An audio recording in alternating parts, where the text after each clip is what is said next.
প্রিয় বন্ধুগণ, আপনারা সবাই কেমন আছেন? আশা করি ভালো আছেন। আমি এই যে মাথায় গামছা মারলাম, কপালটা অনেক ঘামে। এই মেশিনটা মারবো এখন, এই মাঠটা ঘাস কাটবো আর কি, এর জন্য মেশিন নিয়ে আসলাম। আর কপালটা ঘামবে, চোখে দিয়ে পড়ে, ঘাম পড়লে চোখ জ্বলে, এর জন্য মাথায় গামছাটা বানলাম। আর সাথে আছে আমার মামু। মামু আবার এই ছোট মেশিনটা মারতাছে। এই যে ছোট মেশিনটা যে দেখা যায় আমার পিছনের সাইডে, এই মেশিনটা মারতাছে, কান্দের মেশিন। আর আমি মারবো এটা হলো গিয়ার সিস্টেম।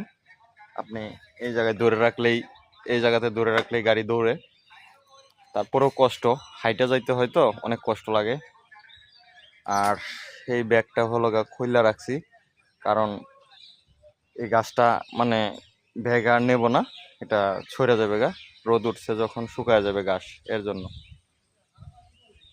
দেখেন এই যে মাঠ, এই যে মাঠটা। ধন্যবাদ সবাই।